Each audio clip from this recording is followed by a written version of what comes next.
Final reminder of the day, I've got a shark card giveaway going on right now for the brand new vehicles that Rockstar released today. We talked about the overflawed Tyrant earlier. Today we're going to be talking about the Dominator GTX. So if you guys want your chance to win $3.5 million, check the link out in the description. That giveaway is going on my Twitter. And one of you guys is going to be walking away $3.5 million richer. But what's going on, guys? My name is Ross, or Mr. Boss for the win. And today we're going to be talking about the Dominator GTX. Is it the best Mustang that Rockstar has added in Grand Theft Auto Online?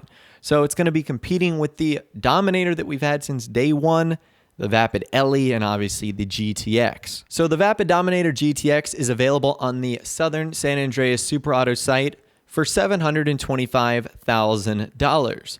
So it's a little bit more expensive than what we're used to with muscle cars, but it's kind of in that like hybrid category. Not hybrid in terms of like half electric, half petrol, but like it almost has like a sports car feel to it. So maybe that's why Rockstar gave it that a little bit higher price. Now, in case you guys are wondering what the Vapid Dominator GTX is based off of, well, the Dominator brand is based off of the Mustang, but I feel like Rockstar took elements of the Camaro and the Charger here when creating this. So I feel like it's almost a combination of all three. You guys can let me know what you think it actually is in the comments down below. I think it's like 60% Mustang, 20% Charger, 20% Camaro. So let me know your thoughts, opinions more in the comments down below. Regardless, this is the newest muscle car that Rockstar have added into Grand Theft Auto Online, and it's actually really cool. So right off the bat, you're going to notice that this is just it's a menacing looking muscle car, which is kind of awesome. Now, unfortunately, that's kind of where it stops. It doesn't really have all that much of a unique interior, nor does it really have all that much of a really cool muscle car sound. To be totally honest with you, it just sounds like a modern day vehicle, and on the inside, it really looks like a modern day car too, which maybe that's what Rockstar was trying to go for, but I really wanted this car to sound awesome, and unfortunately, it really didn't. However, where this car scores major points is in its customization. 23 unique customization options, which is just crazy. So there's so much you can do on this car. You can modify the front bumper, you can modify the engine bar. There's so many other things you can do, like exhaust, splitters, roof options, grille options, hood options, spoiler options.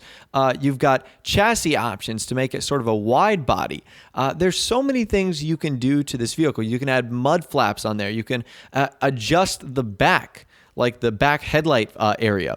There's so many things you can do on this car that you can't do on any other vehicles. And that to me makes it very, very unique. Now, this car is certainly not perfect in terms of customization, but it is very, very close.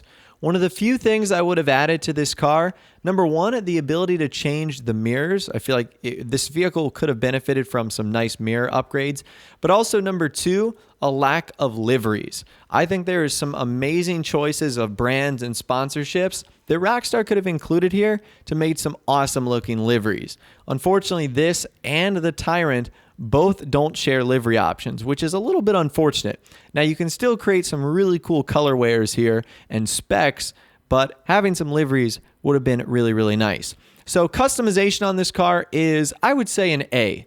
The only reason it's not an A+ is I feel like it's missing some important yet minor things like liveries, mirror upgrades, etc. But other than that, you can do so much to this car. So the customization here is absolutely awesome. So let's start to dive into some of the comparisons of these vehicles, specifically the various Mustangs that Rockstar have added. So price-wise, the Vapid Dominator GTX is the most expensive. It's $725,000. The Vapid Ellie is only $565,000. And we know the Mustang's price is very minuscule, only a couple $1,000 with the regular Vapid Dominator. So the GTX is the most expensive. It's also the most recent. I'm not sure if that really matters at all. Whereas the Vapid Dominator, the original one, was released from day one. Now, if we're getting specific, the Pizvazor version of the Dominator is free. So you could almost say that the Dominator is free, which technically it is, because you can also find it on the streets and save it as your own car. So there's actually a pretty big difference there when you start to compare all three. What about customization? the Vapid Dominator GTX clearly wins in the customization department. I would say that the regular Vapid Dominator is probably in second, and third has to be the Vapid Ellie. There's almost nothing you can do to the Vapid Ellie. And that sort of leaves us with the performance of this car. And I think the regular Vapid Dominator here, the free one, the Pizvazer one, is still going to be the best here. Just based off of the very simple test that I've done, it seems to outperform the Dominator GTX, which I don't know if that's strange or if that is a result of the new handling flags that Rockstar have added. Just like the Overflawed Tyrant, because this vehicle is brand new, and same with the Vapid Ellie for that matter, it's really restricted. So I'm going to hold off my judgment on performance, but right now, the Dominator that's been in the game since day one is the best performing, the GTX second best performing, and the Vapid Ellie third. So the clear advantage on price is going to go to the original Dominator. The clear winner on performance is also going to the original Dominator. And the clear winner on customization is the Dominator GTX. So as of right now, that's really the big selling point of this car, is its customization. It beats the other cars by a long shot. So is it the best Mustang that Rockstar has added in Grand Theft Auto Online? I think that unlike the supercars, which a lot of their success is based off of performance, muscle cars like these you don't use a lot in races. Most of them are novelty, they are garage fillers, or they are used for free mode. So it's kind of hard for me to judge which one is the best, because you might have a serious attraction to the Dominator Classic.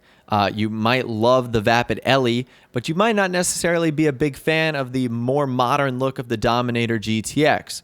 So at this point, it really comes down to just the things that you can measure. Things that are really objective, like price, customization, and performance. And right now, it kind of looks like the only reason you would buy the Vapid Dominator GTX is because of its customization and potentially its looks. We know for a fact, price-wise, it's not the best, and right now, definitely, performance of this vehicle is not the best either. Will there be a point in time where the performance of this car surpasses the irregular Dominator? Potentially, and I feel like that would make sense. It's more modern, it's more expensive. You would assume that those two put together would equal a better performing car. Right now, due to those weird handling flags, the answer is no. So I would recommend holding off on the Vapid Dominator GTX unless you're just a huge fan of the new modern Mustang look or you really love the customization of the car. Now, at the end of the day, it's not a huge setback, $725,000, but if you're looking for the performance of this vehicle, you're going to want to wait until a time comes when Rockstar, if they do, ultimately fixes the vehicle. So is the Vapid Dominator GTX the best Mustang that Rockstar has added in Grand Theft Auto Online? I think there's a strong possibility it could be, but it also has a lot of competition. I mean, the normal Dominator in and of itself is beautiful. The Pizvazer version, very cool as a stock car. And, you know, so many people love the sentimental, nostalgic Vapid Ellie. So I'd love to hear from you guys in the comments down below. Which is the best Mustang in Grand Theft Auto Online? The Vapid Dominator GTX, the Vapid Ellie, or the regular Dominator? Let me know your thoughts, opinions more in the comments down below. If you guys did go on to enjoy this video, though, a like rating would, of course, be awesome. And also subscribe to my YouTube channel if you are new, where you like daily GTA 5 videos like this. With all the way, guys, like I said, thanks so much for watching. Take care, and I'll see you guys in the next video.